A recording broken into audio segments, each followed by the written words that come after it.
Hallelujah. Hallelujah. Hallelujah. Hallelujah.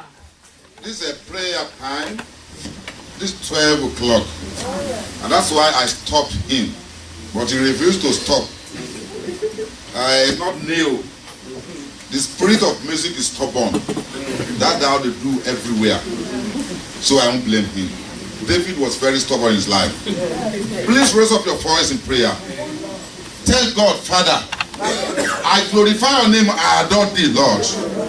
I thank you for making it possible for me to be in this particular place today.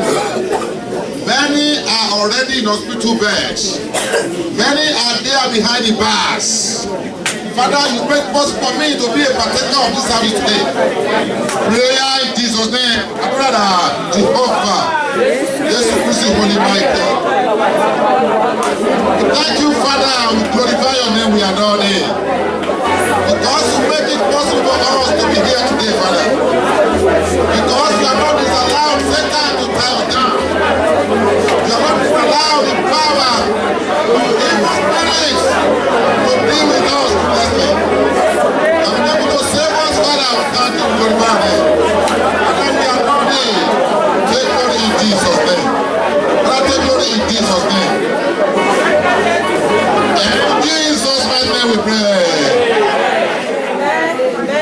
Jésù Olúwa wa.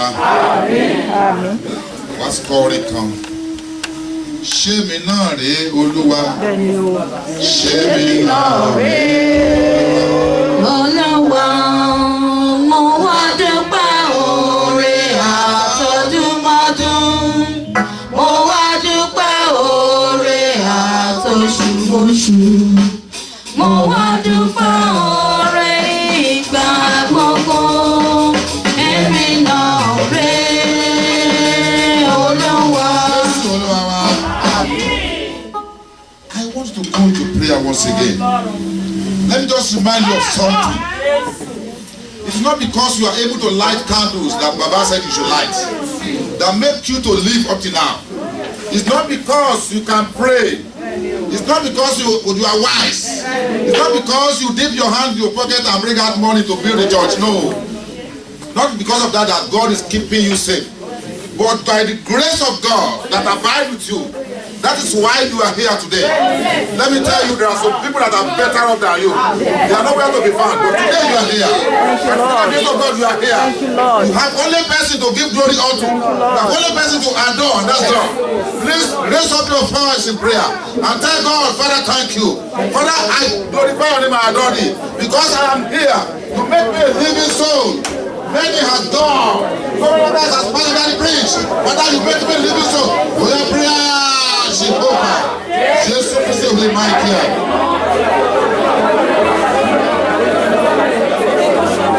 Olúwo ṣe alágbára ó ṣe. Àwa tí ò ọ̀tá tó yọ̀ mẹ́. Ọba tí ò jẹ́ ṣubú tí ò jẹ́ ṣubú ẹ̀mẹ́. Ìrẹ́lẹ́wọ́ tó ṣọ́ mi lọ́sàn-án àti lóru ní gbogbo ìgbà. Ṣé Ọlọ́run ayọ̀? Ṣé ẹ̀mí mímọ́?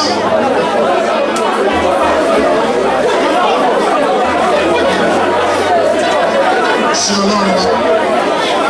Jésù Olúwa wa. In Jesus' name we pray. Now let me remind you something. We still have about, let's say, 8 months before this year runs out. Anything can happen. But I know that evil things will never occur in our life in Jesus' name. You have to tell God, Father, you need to thank him in advance for what he has not given unto you. For what you are expecting from him, you will thank him in advance. Father, I know you are going to keep me throughout this year. I know you are going to make me safe throughout this year. Me and my family in entirety. I know you are going to bless me this year. I know you are going to heal me this year. I know you are going to give me the fruit of the womb this year. Father, I thank you and adore the prayer.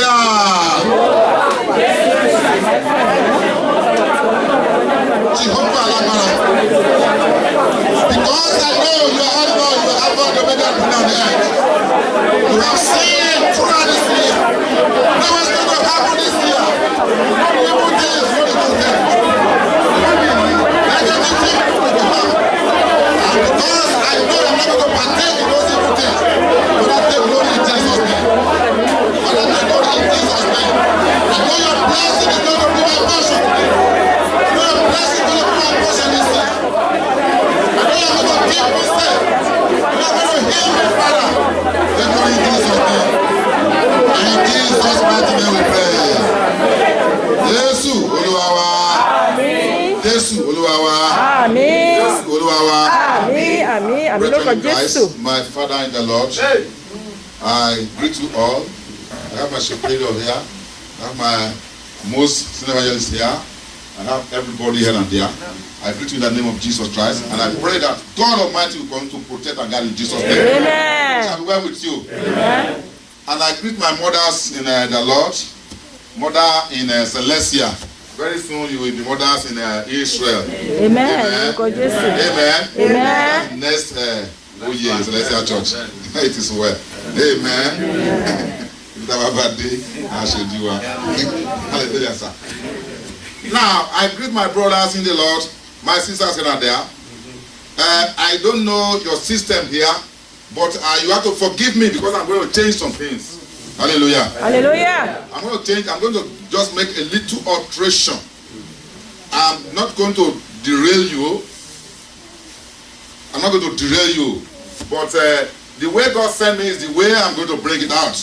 And I believe you are going to accept it. No response. Yes. If you accept it, you will not regret accepting it in Jesus' name. Amen. Amen. Because I know you want to sit down, Abby. It is not time for you. Amen. Amen. Squeeze your body. Squeeze away your sorrow. Come on. Squeeze away your sorrow. Squeeze away your sorrow. Shake your sorrow away. Shake it away. Come on, shake away your sorrow. Shake away your sorrow. Do you still want the sorrow to remain in your life? Come on, shake it away. Shake away your sorrow. Shake it away. Shake away your sorrow. Yeah. Shake away your sorrow. Yes. There's a little bit cold. Come on, shake that cold. Shake away the sorrow. There's no time shame on you. Talking. I said, Satan, shame on you.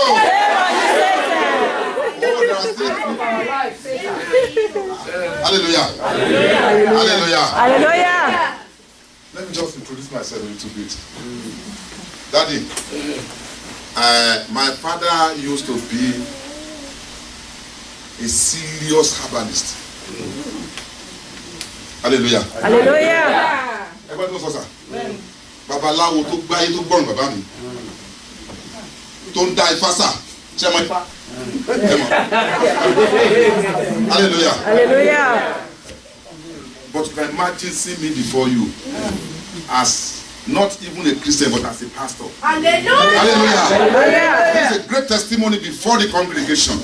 And I used to say it. People say don't say it. No, I'm going to say it. Hallelujah. Hallelujah. You know what happens some days, sir? My father used to like what we call dubonet in Nigeria. I don't know whether you have it here. Dubonet wine. And despite the fact that he is a babalawo, is an herbalist, is the acronym of Ogoni.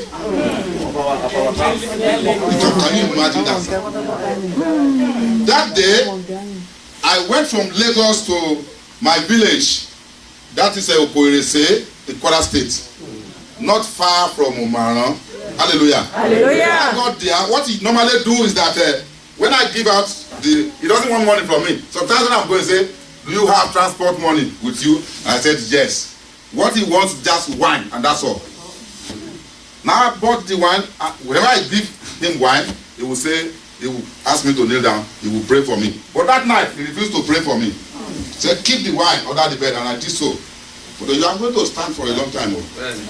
Hallelujah. Hallelujah. Because the Spirit of God says today is your day. Amen. Hallelujah. Amen. New things are going to happen in your life today. Even if you don't have faith, God will push new things in your life today. Jesus' name. If you have faith, the new things shall be multiplied. Amen. Come in Jesus' name. Now, I did what he asked me to do. I pushed the drinks under the bed and went to sleep. By 5 o'clock, I started hearing my name. He called me and I went to him and said, oh, Baba will never allow me to sleep. When I got there, he said he wants to tell me 2 things. What are those 2 things? Now told me, because in our family, we are royal family, and he warned me that in case I die, and they say, come and be the king, you must not accept it.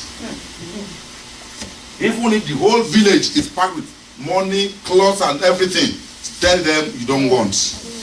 That's number 1. Number 2, he said, you know my position in Ogoni fraternity. I said yes. He now prayed for me that I pray you not have any problem. I pray you not face any problem in this world. Never you join any secret courts. He said there's nothing there. And yet it's the queen of Ogoni. Can you imagine that? Come on, praise God. Tell me what you are looking for. God has made me to make testimony before the congregation. Hallelujah. Hallelujah. I thank God today that I am here. I wonder why people still move from one place to the other, looking for other gods. If an pain of a body will tell you there's nothing there. Hallelujah. Hallelujah. What else do you want? I've eaten as much as goat I could eat. What my father would, if your problems require goat, they will take it from you. It's only the blood that the legs and the head. They just throw it out. Myself and my son will just there. Before you know it, we are already finishing the goat.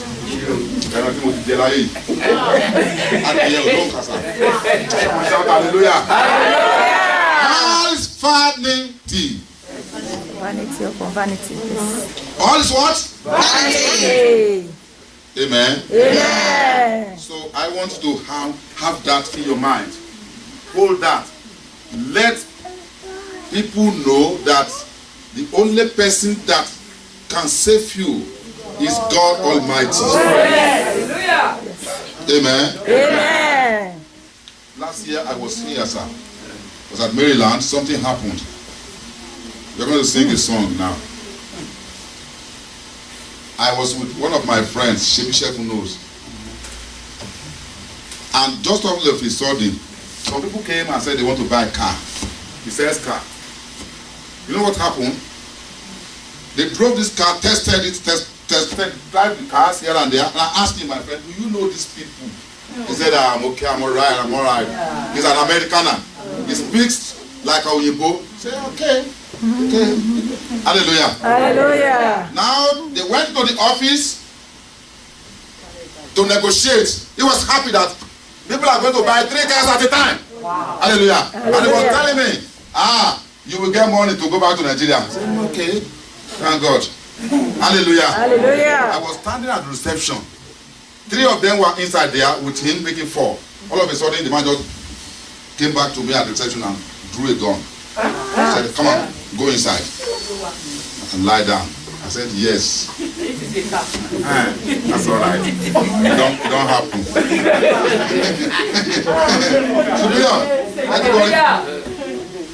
I said, yes, it has happened today. Hallelujah. Hallelujah. Prostrate. Good. Prostrate. Deep in his pocket. I mean, his hand in my pocket. I think I had $480. I was about going out to buy some things.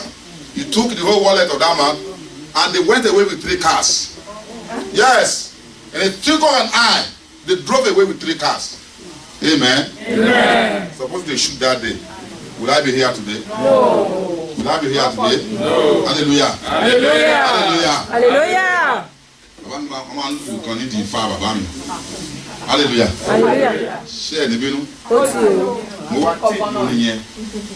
Hallelujah. Hallelujah. Ìlú fáyẹn lè máa lù sí o. Ìlú Jésù ní báyìí. Kàwọn ṣe hallelujah. Hallelujah. Sọ wípé bọ̀ mí lọ́wọ́, bàbá rẹ́rìn sí mi. Dádì bọ̀ mí lọ́wọ́ o, bàbá rẹ́rìn sí mi. Ọpẹ́ fún Jésù, ẹ̀yà múrira. Bọ̀ mí lọ́wọ́, rẹ́rìn sí mi. Bọ̀ mí lọ́wọ́, rẹ́rìn sí mi. Ọpẹ́ ni fún Jésù, pẹ̀lú rírà. Bọ̀ mí lọ́wọ́, ó yá rẹ́rìn sí mi. Bọ̀ mí lọ́wọ́, ó yá rẹ́rìn sí mi. Ọpẹ́ ni fún Jésù, pẹ̀lú rírà. Give glory to God and we are able to sing. Amen. Let us go into business. What I say? Business. Go into business. You will raise up your hand and say, Ẹ ṣé, Ẹ Shaddai. Èmi ò bí ènìyàn ṣe pọ̀ tán nílé ayé, ẹ rántí wọn. Ẹ ṣé, ẹ Shaddai mi ò. Ènìyàn ṣe pọ̀ tán nílé ayé, ẹ rántí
ayé. Òun ẹlẹ́dàáyé, ọjọ́ dájọ́ súnmọ́, a ó bá ìṣirò. Gbogbo ayé lọ́jà tí wọ́n sì kùnà ògo rẹ̀. Ẹlẹ́ṣẹ̀ orúkọ Jésù yóò bá wà lá. Àwọn tí ọ̀nà mìíràn fẹ́ tọ́ka sọ̀rọ̀. Ẹ̀yin aráyé, ẹ̀yin ará wọ́n bá Jésù. Ẹ̀jẹ̀ Jésù ló ṣe tó tẹ̀sẹ̀ wá. Ẹlẹ́ṣẹ̀ wà nínú rẹ̀. A ó sì gbà wá là. Gbogbo ayé ló ṣe sí wọ́n sì kùnà ògo rẹ̀. Ẹlẹ́ṣẹ̀ orúkọ Jésù yóò bá wá là. Kò sí Kò sí ọ̀nà mìíràn tó tọ́ka sọ́run. Ẹ̀yin aráyé, ẹ̀yin ará wá gbà Jésù. Hallelujah. Hallelujah. I can see people are opening their mind to God. Wow. Hallelujah. Hallelujah. The Spirit of God is in our midst. ẹgbẹ́ orí mi sí òkè. Ẹ̀yin Ẹnu ọ̀nà. Ìyá sì gbé yìí sí òkè. ilẹ̀kùn ayérayé, ọba ògo wọ inú èdè. Onímọ̀ràn wá, tàbí ọba ògo. Jehová ni ọba ògo. Ni ọba ògo. Ọba ògo. Jésù Kristi olùgbàlà. Agbára ẹni mímọ́ ṣe tán láti wá kó wá sínú wa.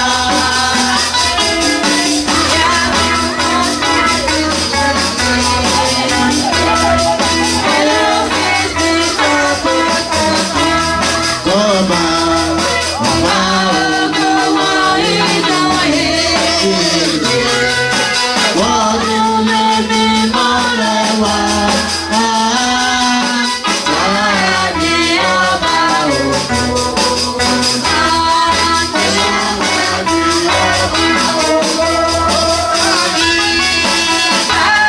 Ni ọba ògo náà. Jésù Kristi olùgbàlà. Ẹ̀sìn ọba inú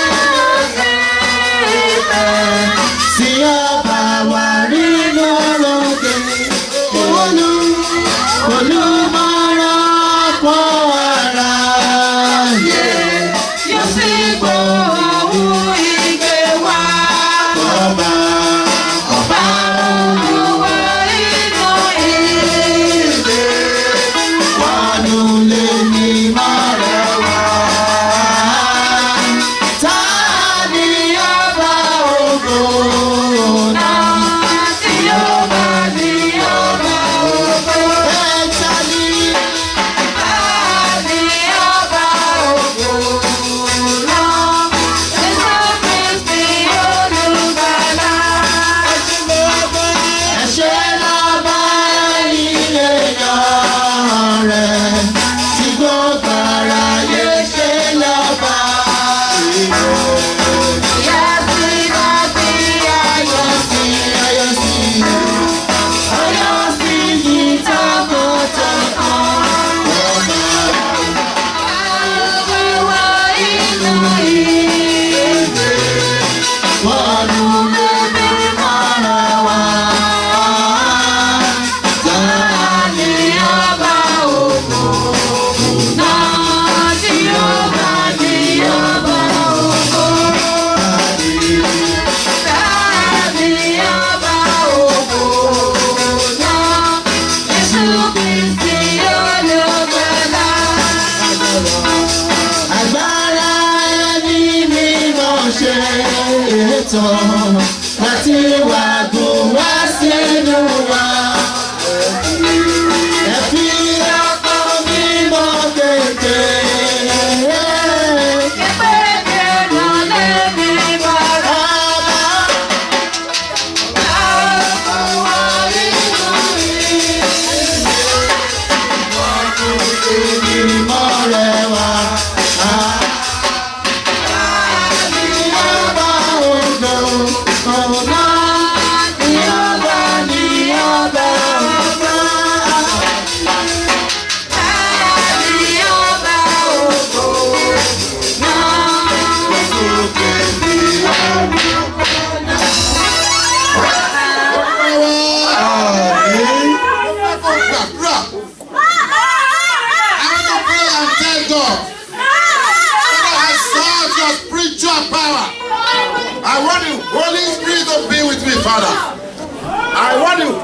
to take absolute control of me today, of my heart.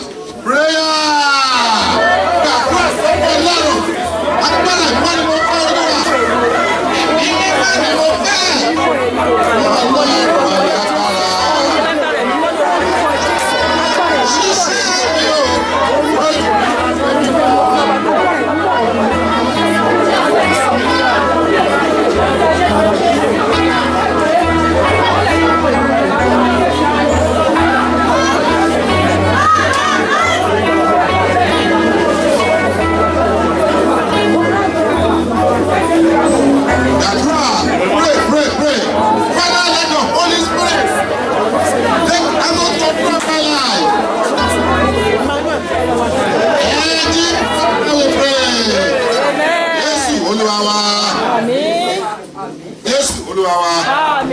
Àmín, àmín lórúkọ Jésù. Akọrin kan. Bàbá mi pàdé. Wá tú mi sílẹ̀.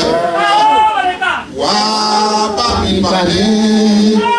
Wá tú mi sílẹ̀. Ire tó bá àná pàdé ní Ṣílò. Wá tú mi sílẹ̀. Wá bá mi pàdé. Tú mi sílẹ̀, wá bá mi pàdé, wá tú mi sílẹ̀, ìwọ tó bá àná pàdé ní Ṣílò, wá tú mi sílẹ̀, Olúwa, wá bá mi pàdé, wá tú mi sílẹ̀, wá bá mi pàdé.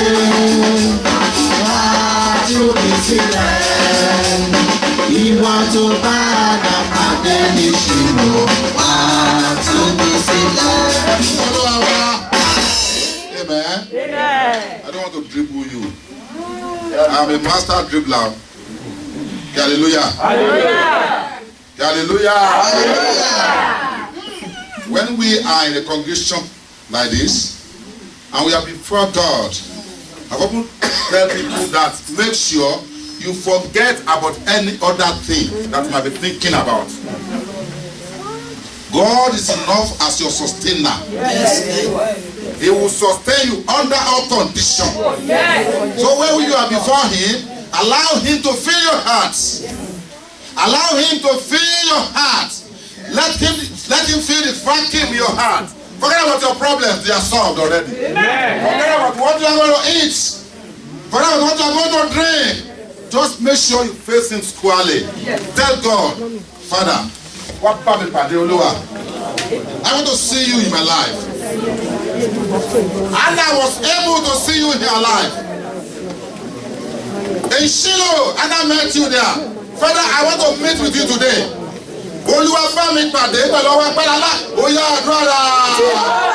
Jésù Kristi, ẹ̀ka mímọ́, orúkọ mi pàdé pẹ̀lú ọwọ́ agbára ńlá rẹ̀, orúkọ Jésù, ayérayé bá mi pàdé, orúkọ mi pàdé, orúkọ Jésù, orúkọ mi pàdé, orúkọ Jésù, ìṣẹ̀dá mi pàdé, ayérayé bá mi pàdé, orúkọ Jésù bá mi pàdé, orúkọ bá mi pàdé.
We are a little bit cold, have we?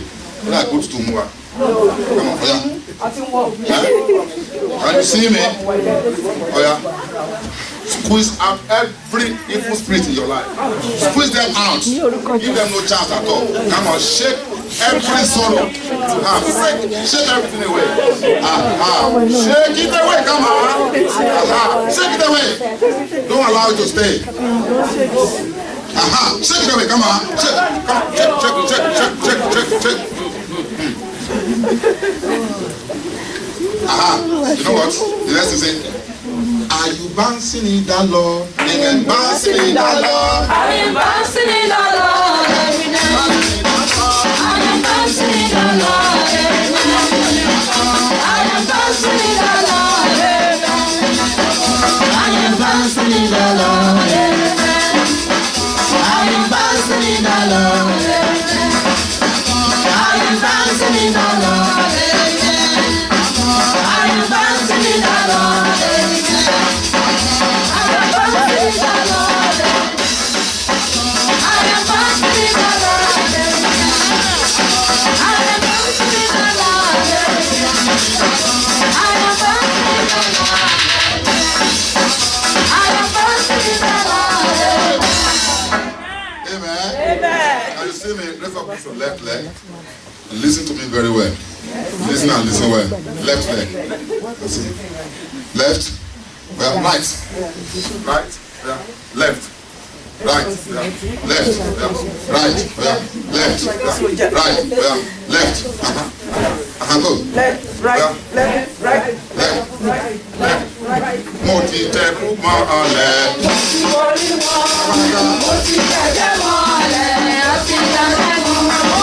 Èṣù kò ní agbára lórí wa mọ́ o. Mo ti dojú mọ́lẹ̀, mo ti borí wọn. Mo ti dájẹ́ mọ́lẹ̀, mo ti dájẹ́ wọn. Èṣù kò ní agbára lórí wa mọ́ o. Mo ti dojú mọ́lẹ̀, mo ti borí wọn. Mo ti dájẹ́ mọ́lẹ̀, mo ti dájẹ́ wọn. Èṣù kò ní agbára lórí wa mọ́ o. Mo ti dojú mọ́lẹ̀, mo ti borí wọn. Mo ti dájẹ́ mọ́lẹ̀, mo ti dájẹ́ wọn. Èṣù kò ní agbára lórí wa mọ́ o. Mo ti dojú mọ́lẹ̀, mo ti borí wọn. Mo ti dájẹ́ mọ́lẹ̀, mo ti dájẹ́ wọn. Èṣù kò ní agbára lórí wa mọ́ o. Ẹyin tí ìjọba rẹ̀ bẹ̀rẹ̀ sọ fún Ọlọ́run nínú àdúrà ẹ̀. Olúwa o, ogun tó bá mi débi àlọ́wọ́ ló sílẹ̀ mi náà. Orúkọ Jésù. Every problem that follows me down to this place, I want them disappeared. Ohun tó lè ṣe ní Olúwa, ohun tó ti ṣe ní Olúwa, mi ò fẹ́ rí mama. Olúwa lé wọn jáde. Every problem that follows me down here, every problem that brings me to the center of Christ, every problem that brings me to this congregation, oya prayer. Jésù Kristi, májẹ̀ ìgbìmọ̀, ẹ̀rí ẹjọ́ lórí ìyanu, gbogbo sábì lóbi tó bá mi wá ìjọ yìí, gbogbo orí ni mo gbé gbà yìí, orúkọ Jésù,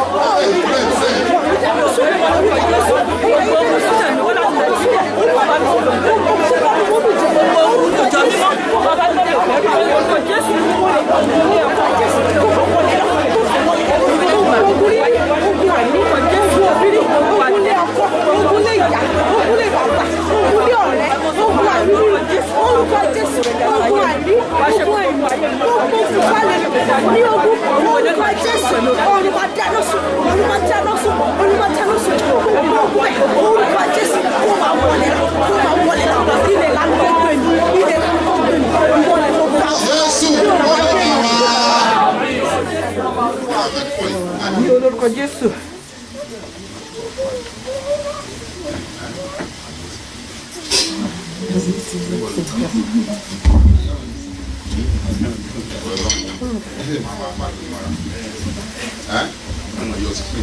Àjàgà Bábílónì wó owó àjàgà Bábílónì wó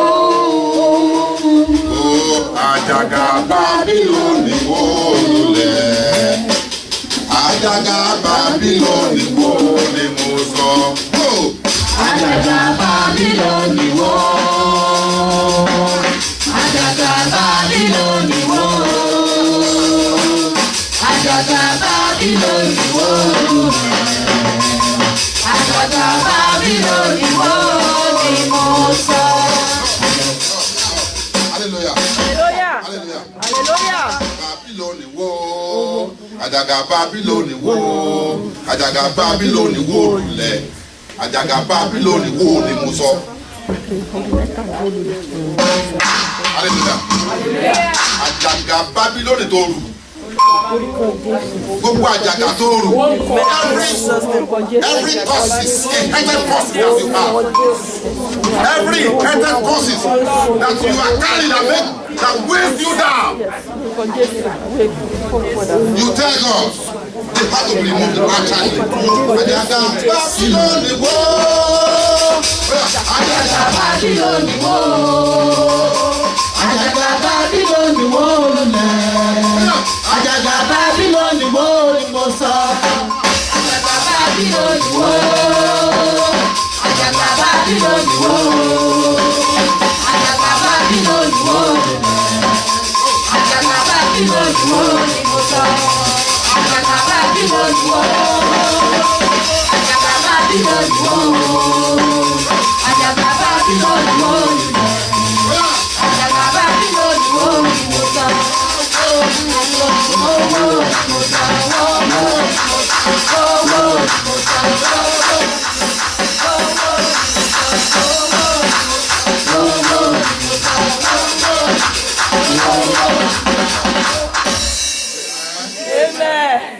Let me just tell you something.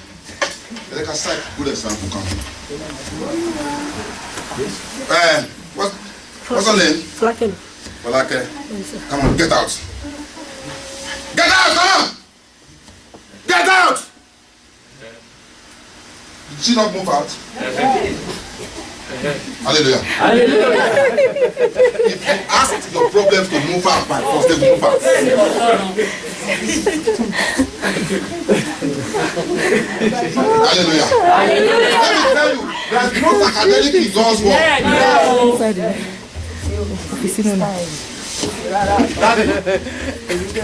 Nobody is pretty before God. We are all equal before Him. All animals are equal. Some are more equal than others. Hallelujah. Hallelujah. Who are those ones that are more equal than others? The angels. Come on, shout hallelujah. Before God, you are before Him.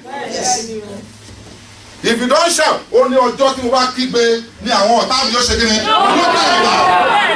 If you refuse to shout, then the enemies will remain there. If you shout on them, come on, I don't want you to see you longer. They will move away. I don't want to see you. Why now? You are friends now. Let me stay now. And you will stay. You don't run out. Daddy. Àjàgà Bábílónì wó. Àjàgà Bábílónì wó. Àjàgà Bábílónì wó lulẹ̀. Àjàgà Bábílónì wó ni mo sọ. Àjàgà Bábílónì wó. Àjàgà Bábílónì wó. Àjàgà Bábílónì wó lulẹ̀. Àjàgà Bábílónì wó ni mo sọ. Wó ni mo sọ. Wó ni mo sọ. Wó ni mo sọ.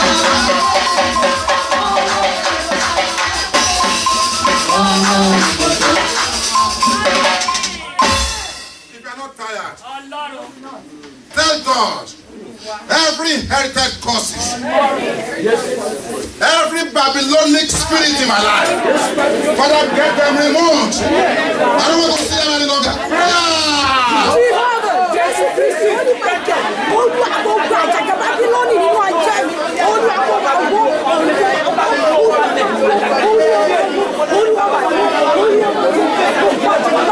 lórí ajé mi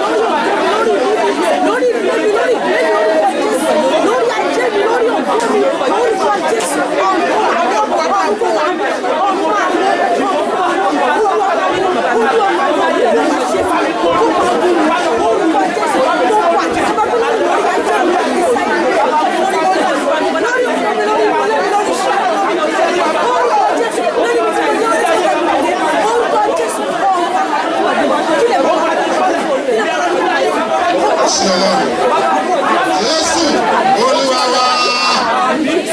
Jesus' name we pray. Amen. Hallelujah. Hallelujah. Some of us that have been in America for long. Am I correct? For a long time they have been in America. Today, your prayers are answered. But yet, there's nothing they can boast of. Nothing at all to point to. Is it not a shame? Hallelujah.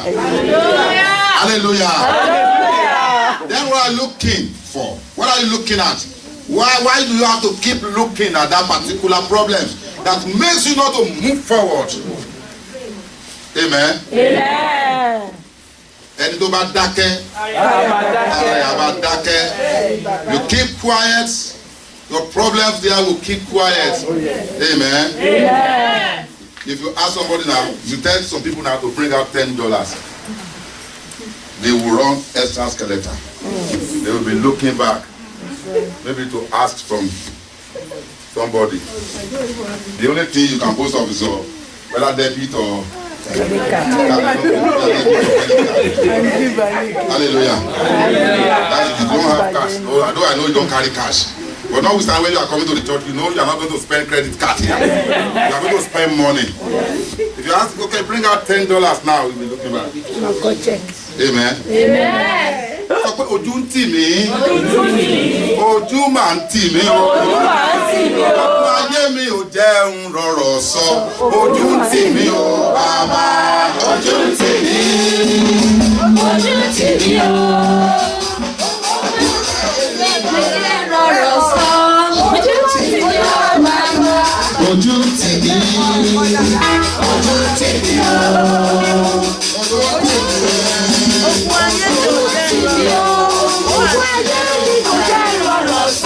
ojú tì mí o, bàbá ó yá ojú tì mí, ojú máa ń tì mí o, ojú tì mí, ojú máa ń tì mí o, ogún ayé mi ò jẹ́ ìrọ̀rọ̀ sọ, ojú tì mí o, bàbá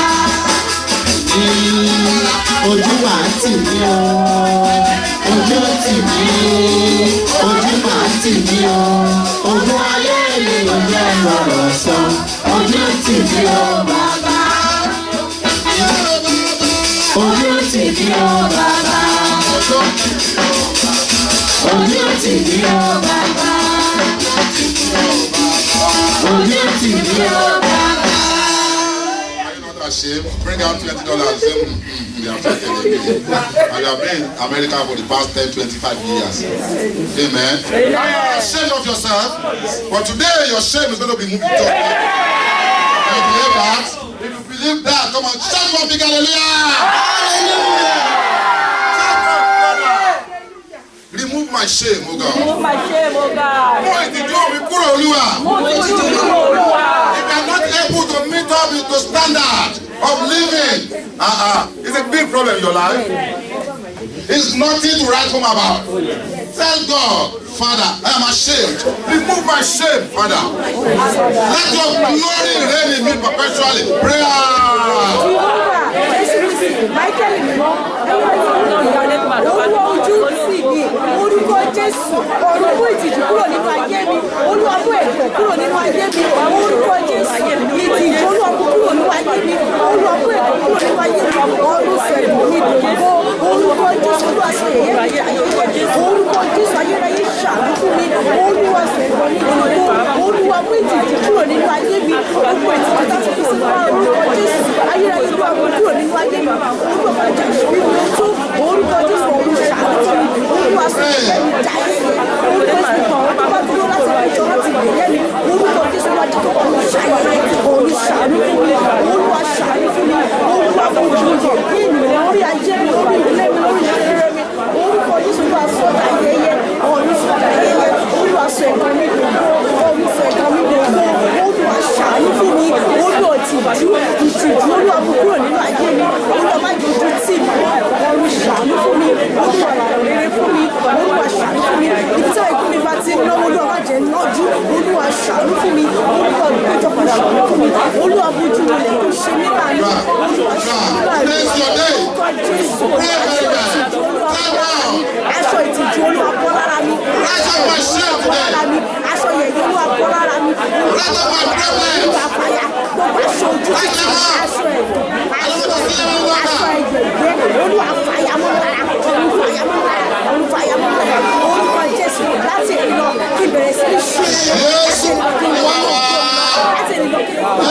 Olúwa wa. Àmín. Please, I don't know whether you have cakes of sugar there. Oh, yeah. Let's bring it out. Amen. Amen. The Bible says, ègbé ni fún òjíṣẹ́ tí a kò fi rán tó sọ. Ẹ̀mí Olúwa ní kó o ní ṣúgà kọ̀ọ̀kan lọ́wọ́ ẹ̀ nínú ìrìn àjò yìí. But it's not going to be free. Yes. Because nothing comes from God free of charge. Exactly. When you give out to God as He gives to you, you decide to keep yours, you decide to keep His own too. Nothing is free from God, Mama. Can you hear me, Mama? Nothing is free from God, Mommy. If you fail to dip your hands in the pocket and say, "Come, this is for you," He will also say, "Okay, don't worry." He will be looking at you. That's all. Amen. Ask me how much it's going to cost you. How much is it going to cost you? Hallelujah. Mommy, what do you say? It's going to cost you only $5. Yes, $5 only. I know that you have not been working for some time. So I want to pity you. But I can assure you, if you partake in it today, definitely before the end of this month, we will start work. I can't hear people saying amen. That is to say everybody here has work. Thank God. Give me myself. 20. $5. I don't think it's too much. I can also afford it. Video lady.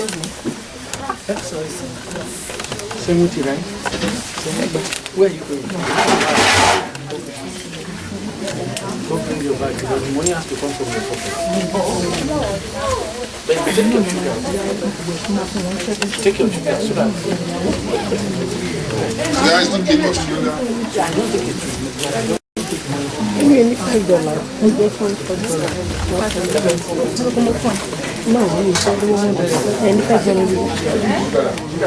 Okay.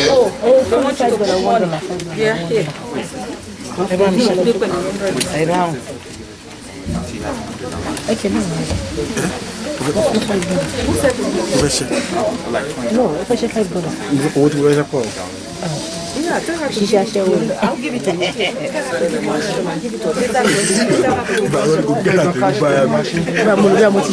It's going to cost you $5 only. And I can assure you, that $5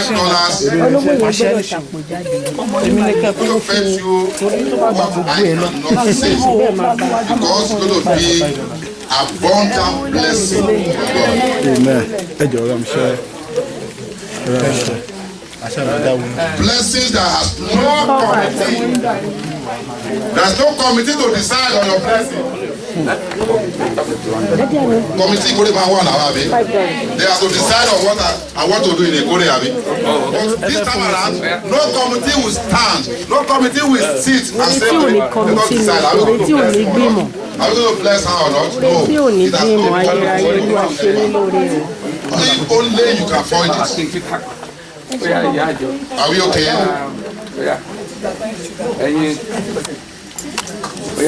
You get your own. No, take your sugar first, then go and bring the money. Don't eat it yet.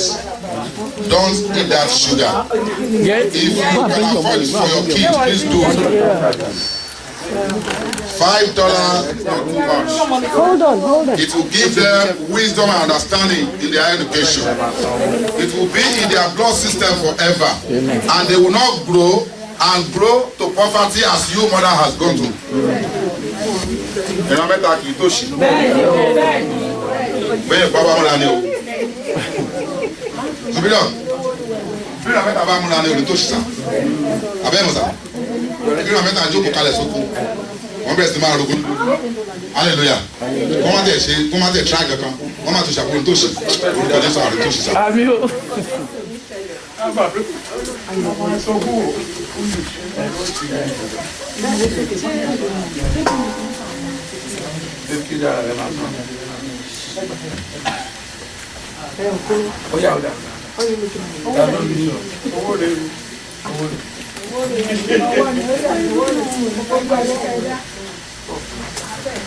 Are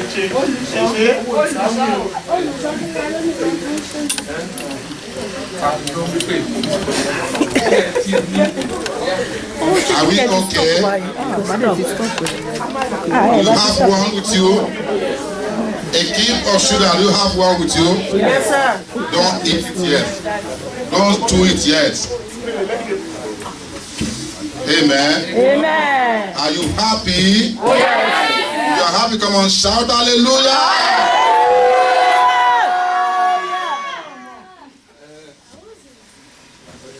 Are you okay? Tell God. We have not started on that sugar yet. Oh. If you can still remember that sometimes, I don't know of here, in Nigeria, in our gutters there used to be bantees. When they sweep their house for almost 1 month, they will pour the dirt, the one you call trash, they will pour inside the gutter. Hallelujah.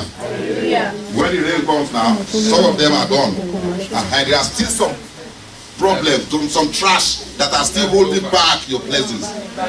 Hallelujah. Hallelujah. We need to flush them out first before we reach our blessings.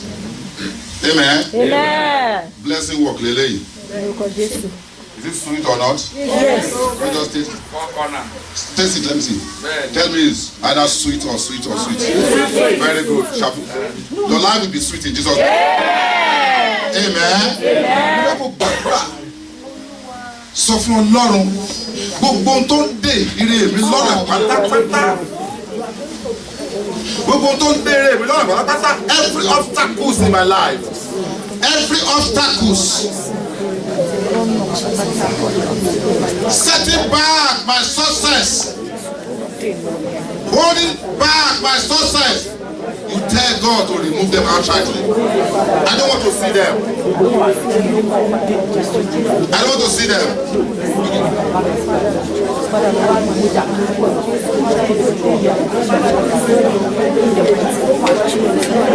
Prayer! Just focus on the mic here.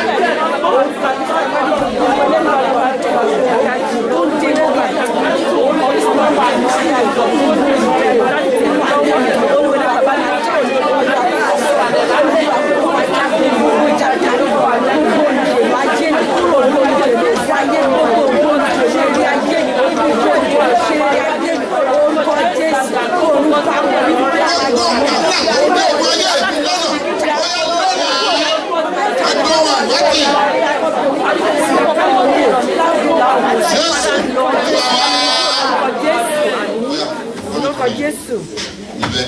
Bani dìde, bani dìde, bani dìde o kò gbà mí lọ́wọ́ ogun ya. Bani dìde, bani dìde, bani dìde o kò gbà mí lọ́wọ́ ogun. Bani dìde, bani dìde, bani dìde o kò gbà mí lọ́wọ́ ogun. Bani dìde, bani dìde, bani dìde o kò gbà mí lọ́wọ́ ogun. Kò gbà mí lọ́wọ́ ogun. Kò gbà mí lọ́wọ́ ogun. Kò gbà mí lọ́wọ́ ogun. Kò gbà mí lọ́wọ́ ogun. Kò gbà mí lọ́wọ́ ogun. Kò gbà mí lọ́wọ́ ogun. God is the only person. You tell God, I don't want to see the evil spirit tormenting my life. I don't want to see them any longer. Cast them away from my behind, Father. Oh yeah, Father. Olúwa Ọlọ́run àgbáni, Ọlọ́run tí ń gbani, Ọlọ́run gbogbo orúkọ Jésù ló gbà mí lọ́wọ́ ogun ayé mi, ọ̀run gbà mí lọ́wọ́ ogun ayé mi, Jésù ló gbà mí lọ́wọ́ ogun ayé mi.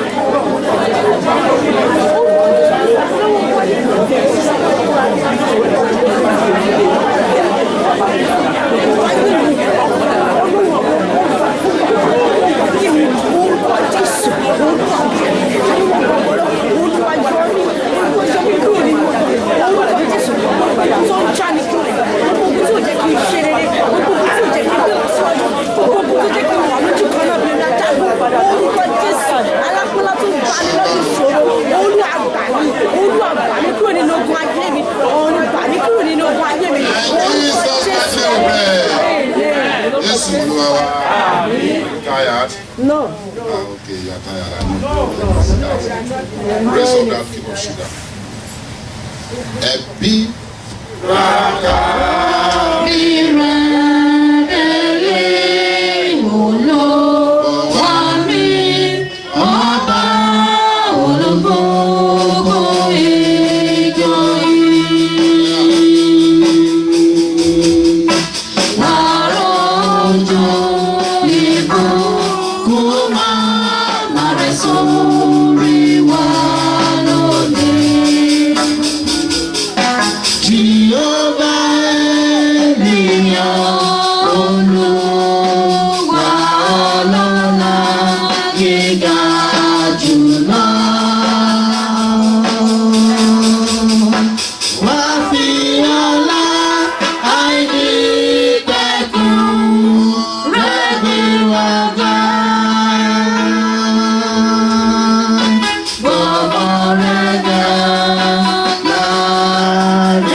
Pinches you.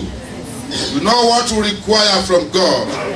There are so many types of blessings. And I can assure you that blessings remain in the four corners of the world. What you are holding has four corners. You will start from the altar. First of all, pray. You will face your back again, pray. You face your left, you pray. And the right, you will pray. Just make sure you ask for the blessing of God from the four corners of the world to be your own portion. You know where the shoe pinches you. You know what you want from God. You know what you desire from Him. You know what you think you deserve from Him. For prayer. When you just hear the bell, come back. When you hear the bell, turn left. When you hear the bell, turn right.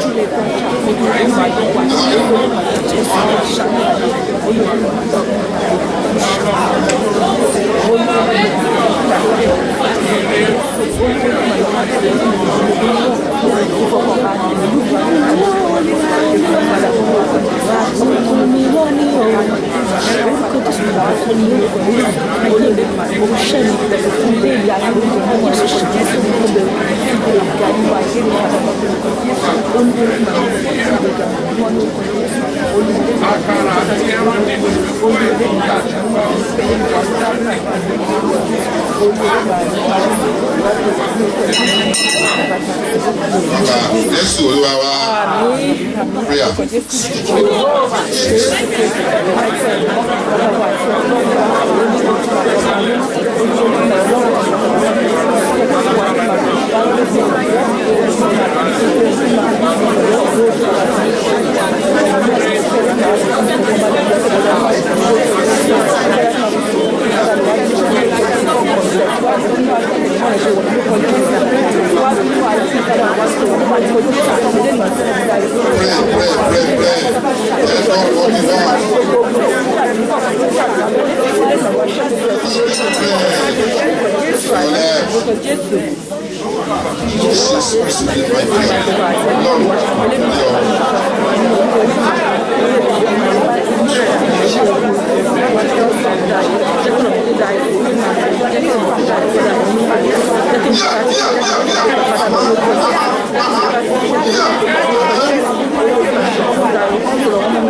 In Jesus' name we pray.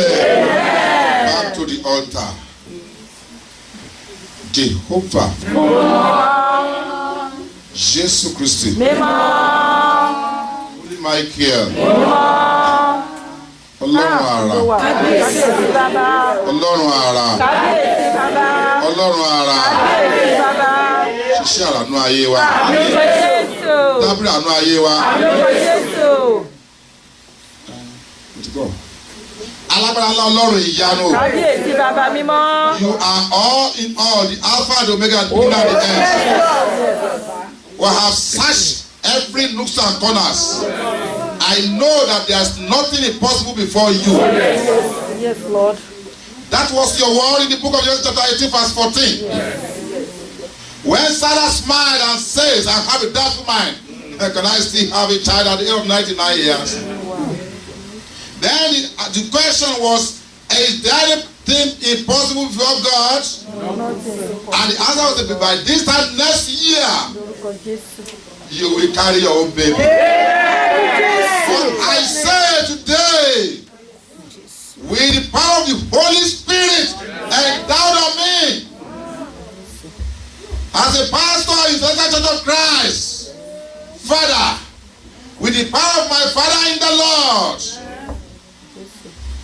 the one in this particular parish, with the power of my God, with the power of my Father in the Lord, SBD Oshofa, with the power of my Lord, my Father in the Lord, A.A. Bada, I'm speaking in their tongue now, and the tongue of Christ himself, that today, every impossibility in anybody's life here today turns to be possible in Jesus' name. Everything you think you are lacking, I say today, receive your blessings in Jesus' name. Immeasurable blessings. Immeasurable blessings. Immeasurable blessings.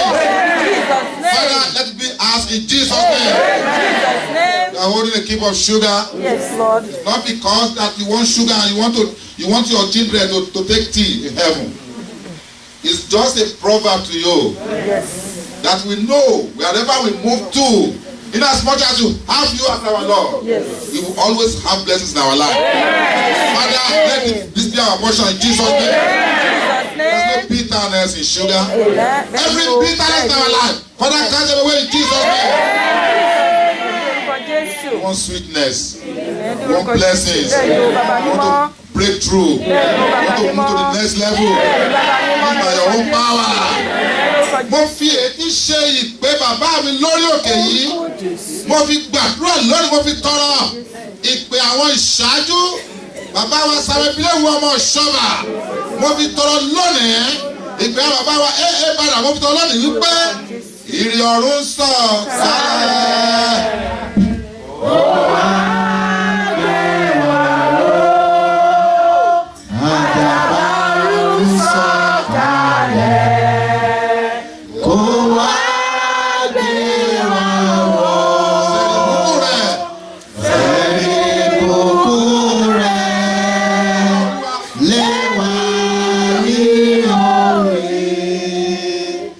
lẹ́yìn ìpàdé wáyé jẹ́ kárí ọ̀tá tó lọ. Father, we want to manifest in your life. Before we go today, Father, do so in Jesus' name. Wherever we are going to step, if it is true that you have sent me to go and preach the gospel, if it is true that you have sent me as a prophet and not a prophet of doom, if it is true that you have sent me as a prophet to spread the tentacle of Christ and not because of money or anything, Father, I say to you, wherever we step, as from today, inherit for you, for us in Jesus' name. You are doing it already, Father. We have people that doesn't know what Celestial Church is about. Father, will you disgrace us before them? Father, will you disgrace us before them? No. They must, when they taste Celestial Church, they must know that Celestial Church is the only church, the only vessel that will cleanse this world. Father, I beseech thee. Father, I petition you today. Every bitterness in everybody's life here today, turn into success in Jesus' name. Thank you, God. In Jesus' mighty name we pray. Amen. In Jesus' name. Hallelujah. Hallelujah. I'm sorry. I know I'm wasting your time. Maybe you don't keep late like this. But today, you will just excuse me. Amen. Amen. God has sent me to 21 members here. Just 21. Hallelujah. Hallelujah. Just 21. I don't know. Daddy, I don't know what you want to do with all these fruits here. 3 types of fruits. 7 each from each type. For one of them. Hallelujah. Hallelujah. Èso kọ̀ọ̀kan fún irú kọ̀ọ̀kan. Oríṣi èso mẹ́ta nígbà yìí lórí wa ní kí a mú jáde.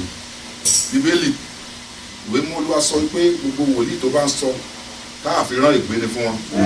Hallelujah. Hallelujah. Hallelujah. Hallelujah. I'm not doing this work because I want to be rich. If God says I'll be rich, nothing will stop it. I never knew I would be in America. It is this work of God that takes me to America. I'm not here to work. Hallelujah. Hallelujah. I left university at Tabak in 1982. Yes. Hallelujah. Hallelujah. If I want to take a job off, my car will be ready, a driver will be by the side. Hallelujah. Before I take up any job. When God called me, Baba Shegun and Baba Damilola, how many years? I still continue to go to work, to office. When I was even called, I said, no, I can't just sit down in the church. I cannot just sit down in the church, say you are a pastor, expect people to come and pray. I can't to be a stupid idea. I said, okay, stay there. I was working, after he showed like this, I will move. I'm off to work. By 5 o'clock, I'll be back again.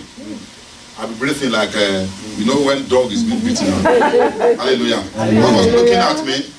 At a given stage, my boss will say, Abaido, pay your staff salary, but spend your own salary.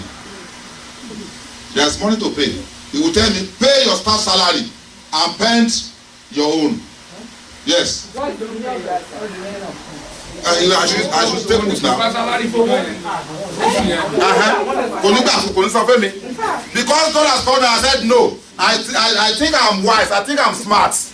Hallelujah. Hallelujah. Hallelujah. Hallelujah. Today he still owing me up to $500,000 naira, and he never paid.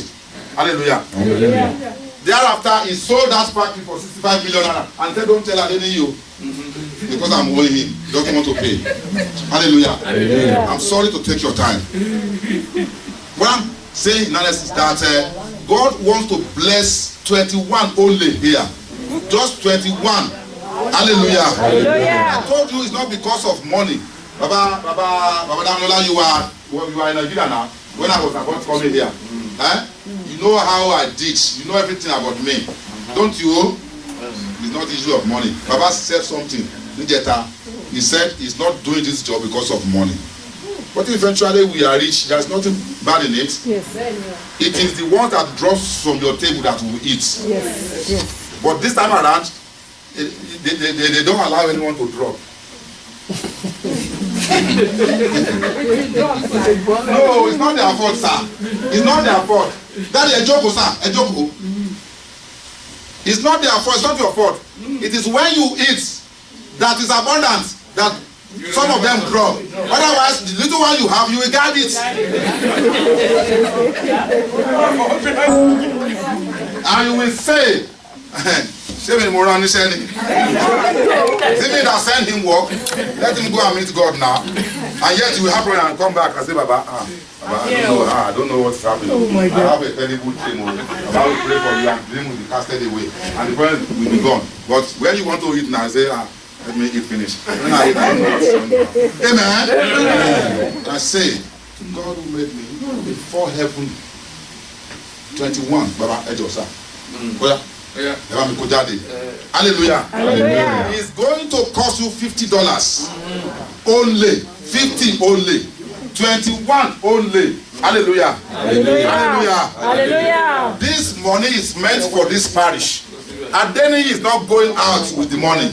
Hallelujah. Hallelujah. Oh my God, people cannot talk. Hallelujah. I told you, if you are not prepared to give unto God, He's not prepared to give you.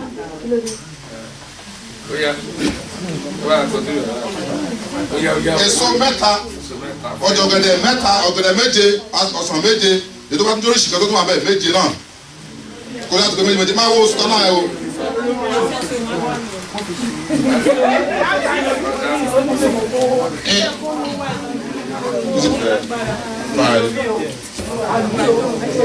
That should be 7 now. Yeah. There's one there before. Okay, it should be 7.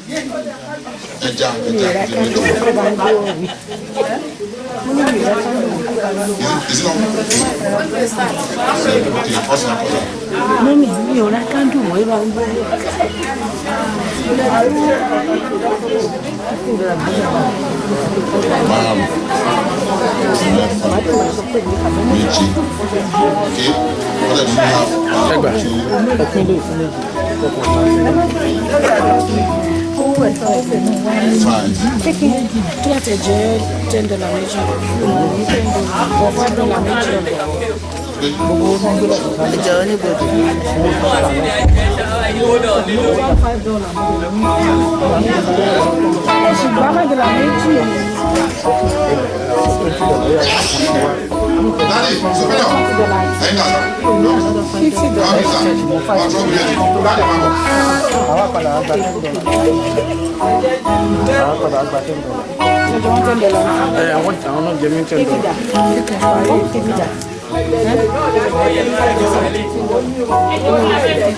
Yes, the deed is done.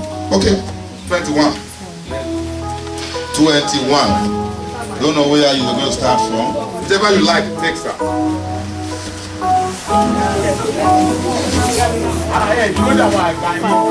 Àgbà nínú iṣẹ́ kẹ̀. Àwọn tó dàgbà nínú iṣẹ́. Sí àgbà ni. Kò sẹ́gbà nínú iṣẹ́ o. Iṣẹ́ máa ní. Hallelujah. Amen. I cannot see your money. I cannot see your money. Hallelujah.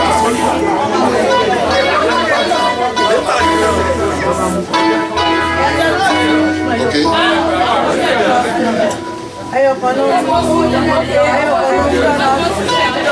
Drop your money. Let me check who's with you. Drop it.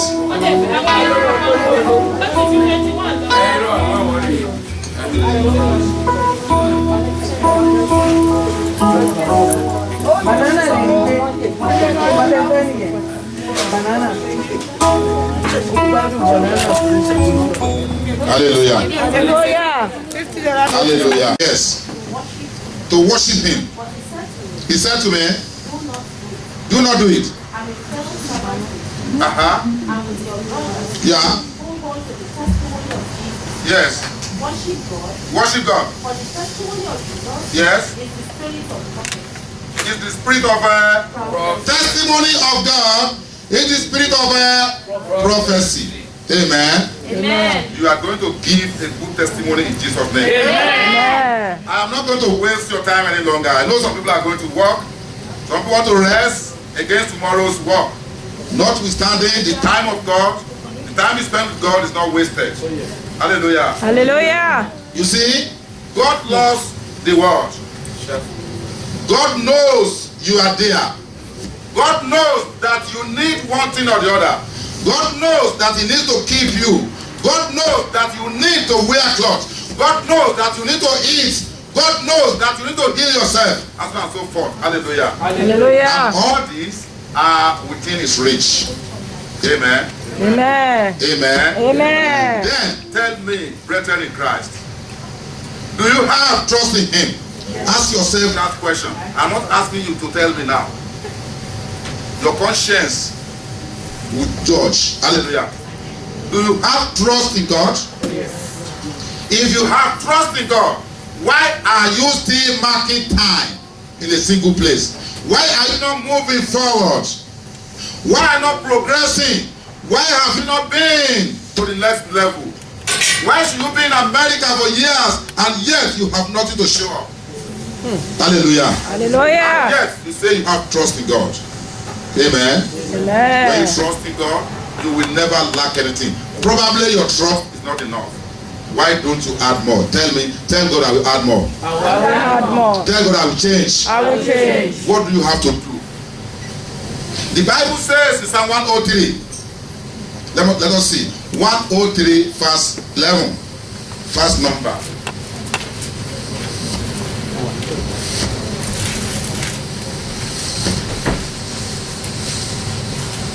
103 verse 11. For the heaven is high above the earth.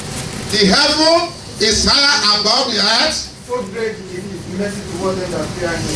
Can you hear that? So great God's mercy is to he whoever fear God. Why? It's okay. Why you are still marking time is because you don't have fear for God. What am I to do? Ask God. Ask yourself, what am I to do? Say that out now. What am I to do? Hallelujah. Hallelujah. The fear of God is the beginning of wisdom. If you don't fear God, you will misbehave. You will do what you are not supposed to do. God has covenants for you. He has a lot of promises for you. He doesn't want you to suffer. He told Peter and said, Peter, do you love me? Peter says, oh yes, I love you. He said, look after my sheep. We are the sheep. He is the shepherd. But do you love him the way he loves you? Do you fear God? First and foremost, what do you have to do? You need to humble yourself. Number one. You need to do what? You need to humble yourself. Have you been humbling yourself? Don't you have pride? Are you not proud even to God? and yet you want him to turn his mercy to you. It is impossible. You need to humble yourself. Philippians chapter 2 verse 5 talks about humbleness. The book of Proverbs chapter 6 verse 16 talks about it. Have you been trying to humble yourself before people that are older than you, before God himself, before the man of God, before your parents at home, before your husband, and before any other person that is older than you? Why should you suffer? Isaiah chapter 43 verse 2-3. Let us see what God has in promise for us quickly. I have 5 minutes to go. When thou passest through the water, Yes. I will be with thee. When thou passest through the water, I am going to be with you. And through the river, Through the rivers, it shall not overflow they thee. will never overflow you. When thou walkest through the fire, When you walk through the fire, thou shalt not be burned. thou shalt not be burned. Neither shall the flame kindle upon you. Aha. Go to verse 19 of the same passage. Behold, Behold, I will do a new thing. I am going to do a new thing in your life Amen. Bring forth. that shall spring forth. Shall ye not know it? You will not know. By the time I will do it, it shall be a surprise to you. Amen. You will not know. It will come when you don't expect. I will even make a way in the wilderness. Yes, I will make a way in the wilderness. That is where you think there is no road. I'm going to pave way for you. I'm going to make way for you. Where you think I can they even accept me to walk here, God says He's going to allow them to say, it is you that must be there. That's the promise of God there. Yes, come on. And rivers in the desert. And where you think there is no water, God says He's going to make water for you. You will drink and you no more be thirsty. in Jesus' Amen. name. Jesus' name. But God wants something from you. You need to humble yourself. Have the fear of God. The fear of God is the beginning of wisdom. 2 Chronicles chapter 7 verse 14. Wípé bí àwọn ènìyàn mi tí a pè orúkọ mi mọ́ 7:14. Bá rẹ ara wọn sílẹ̀. If they humble themselves, if they pray, if you run away from your sins, God says He is going to heal your land. Amen. What else do you want? If you fail to adhere strictly to the instructions of God, you are deceiving yourself. I beseech everybody present here today, please make sure you fear God. Make sure you run away from your bad ways, your crooked ways. There are some people, they are white garment members. When they come to church, I'm not going to greet him. That woman, I'm not going to greet him. Preach it. Until heaven comes, I will not greet him. Hallelujah. Hallelujah. And yet you will come to that church and bow down your head. Number one. Number two, we will say, well, Olusho says, we are going to buy something. He wants us to contribute money. No. Let us just tell him that we cannot contribute down $20. If you can accept, that's all. There are some people that are there. They want to contribute 200, and he will, when people are pulling it up, it's the person that will pull it down. Bank of man, it's okay. That's again. I'm a facile. Is that the way God wants it? Why don't you search your mind? Hallelujah. Hallelujah. Why don't you search your mind? God says He doesn't stay in a place that's never settled. Hallelujah. God knows your mind. It's a pity I don't have enough time. I don't want to waste your time. I have a lot to tell you.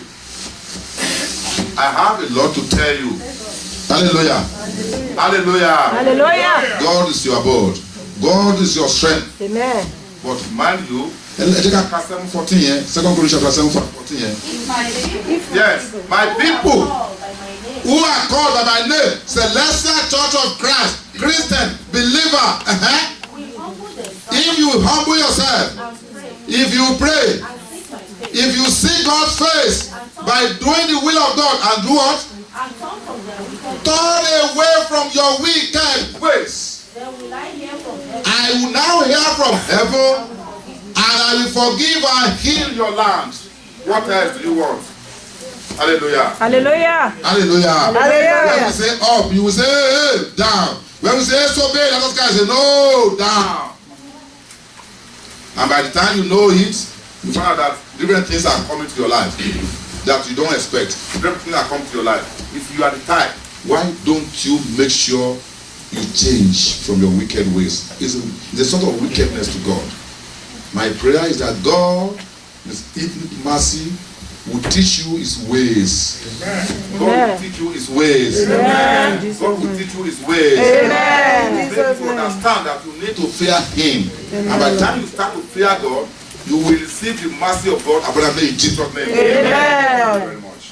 Thank you. Thank you, sir. Thank you. Thank you, sir. Yes.